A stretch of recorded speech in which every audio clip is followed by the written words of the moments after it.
This is the Vivo V29e 5G and ito yung mas murang version ni Vivo V29 and sa presyo nito guys na 15 to 18,000 mas sulit kaya ito kumpara kay Vivo V29. So ilang araw ko na siyang gamit at gusto ko lang siyang i-share sa inyo kung sulit ba talaga. Tara, let's go! Yo, what's up guys? I'm Merl De Guzman. Welcome back again to my YouTube channel and ngayon may panibago na naman tayong smartphone na re-reviewin and ito ngayon si Vivo V29e 5G. And alam nyo guys, ang dami ko na rin nakitang review nito. And sa tingin nyo, sulit kaya yung presyo niya na halos 18,000 na, no? Kung natin patagalin pa, pag-usapan na natin to.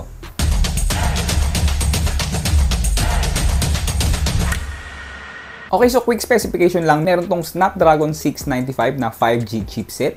Meron siyang 64 megapixel main camera and 50 megapixel selfie camera.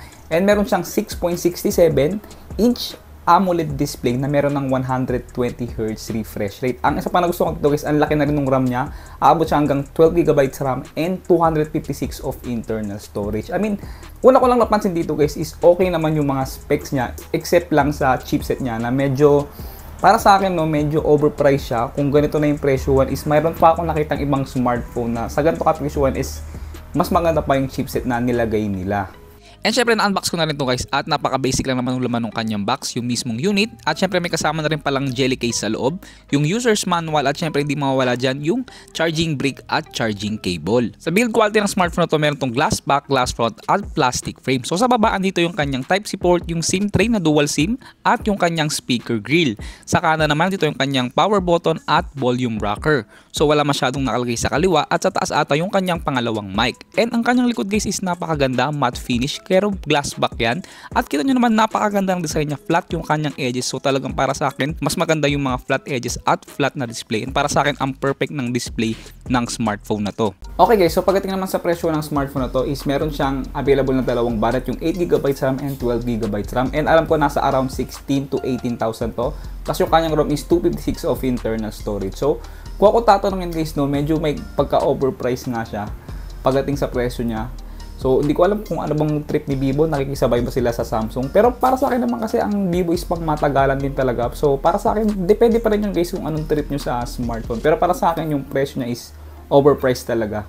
Pagdating sa display ng smartphone na to, meron tong 6.67-inch AMOLED display, 120Hz refresh rate at 1080p ang kanyang resolution. At ang nipis ng mga bezels niya guys, medyo makapal nga lang sa baba pero hindi naman masyadong halata. Meron na rin pala tong wideband security level 1 and makakapanood na kayo ng mga Full HD content kagaya sa Netflix. And napansin ko sa display niya guys, ang ganda, sobrang pop-up ng mga colors, ang ganda ng saturation. And since naka-AMOLED display na nga siya, expect nyo na maganda rin yung mga viewing angle and talagang na-enjoy ko manood ng mga movies and videos dito dahil ang ganda talaga nung kanyang display. So para sa akin, ang highlight ng smartphone na to is yung kanyang display dahil naka-AMOLED, dahil meron pang 120Hz refresh rate. Sa brightness naman ng smartphone na to, aabot siya ng 1150 nits peak brightness. So para sa akin, wala akong problema pagdating sa brightness ng smartphone na to. And pagdating naman sa refresh rate, pwede naman siyang i-adjust to SmartWitch, which is katumbas siya ng auto refresh rate.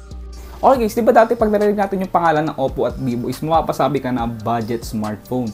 So kaya hindi ko maintindihan kung bakit para silang nakikisabay na sa Samsung. So para sa akin no, medyo overpriced talaga sila ngayon. Pero kung gusto mo talaga ng pangmatagalan is okay na okay itong si Vivo. Pero kung gusto mo talaga ng pang gaming, camera, lahat-lahat, mas ma-recommend ko itong si Infinix Zero 30 5G. Mas maganda yung camera, mas maganda yung display dahil curve. And alam mo yung pareho naman silang 5G and mas malakas yung chipset. So kung talagang overall lang gusto mo like camera, gaming, mas okay itong si 035G. Plus mas mura pa siya. Mas mura pa to, nasa around 12 to 15,000 lang. Pero kung gusto mo again guys ng pang matagalan talaga at matibay na smartphone, mas ma-recommend ko of course itong si Vivo V29e 5G. And again guys, nagiging honest lang ako sa opinion ko dito pagdating sa pagpili nyo ng smartphone. Pagdating sa security ng smartphone na to, kagaya ng fingerprint and face unlock, actually guys natuwa ako dahil ang bilis pareho ng fingerprint at face unlock niya. So good job kay Vivo na mabilis yung fingerprint at face unlock nitong si Vivo V29e 5G. Pagdating naman sa kanyang haptic guys, actually mas natuwa ako sa haptic nito. Maganda yung haptic niya, no? Hindi naman sobrang ganda, saktuhan lang, pero mas napansin ko mas maganda yung haptic nito kumpara sa ibang mga mid-range Android smartphone na natry ko.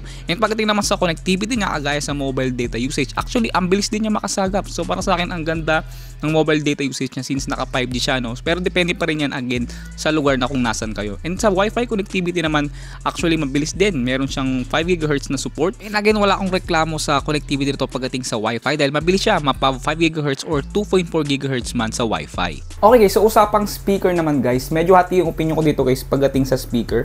Kasi unang-una, aabot siya hanggang 150 na volume, tingnan nyo naman. Hanggang 150 na volume. So malakas yung speaker niya kahit single speaker lang siya. Pero napansin ko medyo may pagkasabog siya, no.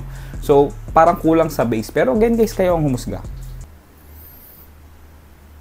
So ngayon, pasensya na medyo matagal akong nawalan ng video. Dahil ngayon, meron na naman tayong panibagong smartphone na re-review na. And ito nga yung ngayong 2024. Kung nga kayo katagalin pa, pag-usapan na natin to.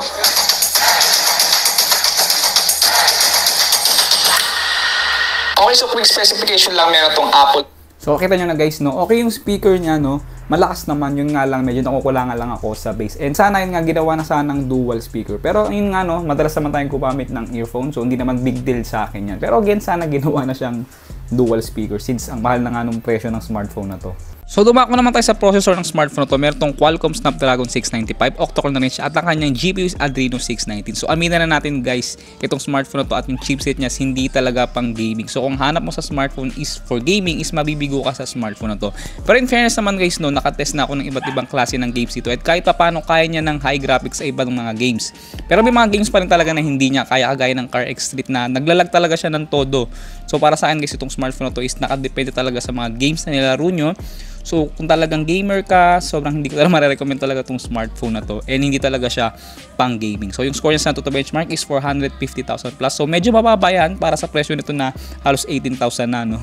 Okay, so usapang camera naman guys, meron tong 60 megapixel main camera at 8 megapixel ultra wide, and then yung kanyang front camera is 50 megapixel at pareho nakapag-record to ng front and back ng 1080p at 60 fps. So marami rin features nito sa camera. So, yun nga lang guys, no, medyo nabigo ko dahil wala man lang kahit 2K resolution pagdating sa kanyang video recording. Meron na rin pala tong HDR at panorama at napakarami niyang features pagdating sa photos. And meron pala din tong tinatawag na aura light or yung kanyang pangalawang flash sa likod. And para sa akin, ang lakas din niya, no? So kahit nasa low light ka is pwede ka mag-picture gamit tong smartphone na to. At kung usapang mga pictures naman guys, actually okay naman yung mga kuha ko dito. Kita nyo naman, sharp and detailed naman. Maganda rin yung kanyang bokeh effect. Medyo napansin ko lang na may parang color green yung tint niya, no, kung di nyo napapansin. And para sa akin, no, maganda rin yung dynamic range niya. So kung usapang pictures lang guys, actually maganda yung kuha niya, pero huwag kayo mag-expect na sobrang maganda yung kuha niya. Pero kung magiging honest ako sa inyo, meron pang iba akong smartphone na nahawakan na nasa 10,000 plus lang na mas maganda pa yung mga pictures kaysa dito. Sa video naman meron siyang 1080p at 60 fps both front and back. And actually napansin ko medyo stable siya, hindi naman siya masyadong maalog, pero hindi rin siya ganun ka-stable. Pero medyo nakulangan din ako pagdating sa quality nga ng video niya dahil wala man lang siyang 2K or 4K na resolution. Pero again, meron naman siyang 10x zoom. So kung ako ang tatanungin nyo pagdating sa camera ng smartphone na to, is average lang talaga siya at huwag kayo mag-expect ng todo-todo sa camera ng smartphone na to. So in short, bitin din talaga tong smartphone na to pagdating sa camera. Okay, so kung usapang social media browsing naman, actually na-enjoy kong smartphone na to dahil ang ganda ng display niya, sobrang nipis ng mga bezels, ang smooth, meron pang split screen na kasama, and kahit dalawang apps yung pinagsabay kong bukas-bukas is hindi talaga siya naglalag. Plus ang smooth din dahil naka 120Hz refresh rate siya. So para sa akin, kung hindi ka naman heavy gamer, is ma-enjoy mo rin kahit paano itong smartphone na to. And sa battery naman niya, meron siyang 4,800 capacity, 44 watts wired fast charging. So inabot ako dito ng maghapon and the next day meron pa akong 10%. And charging speed naman niya from 1 to 100% is inabot ng 1 hour and 10 minutes. Okay guys, overall sa ilang araw na paggamit ko ng smartphone na to, kung presyo ang pag-uusapan, ang masasabi ko lang is hindi siya sulit para sa presyo niya. Siguro yung gantong specs is para sa akin nasa around 12,000 lang, ganon. Pero again, no, kung pag-uusapan naman natin is yung software update, display, camera, goods na goods yung camera nito at yung kanyang display. Pero again guys, no, kung pagdating sa chipset is medyo bitin talaga. So para sa akin, overall, medyo overpriced talaga tong smartphone na to. Pero kung talagang fan ka na talaga ng Vivo or matagal ka ng user ng Vivo is okay din naman siya since maganda naman talaga siya in person guys. Yun nga lang, mag-expect kayo na overpriced talaga. At ayun lang guys, no, maraming salamat sa inyong lahat. Kung nagustuhan mo tong video na to, of course, give it a thumbs up. At syempre, huwag mo kalimutan mag-subscribe. Peace!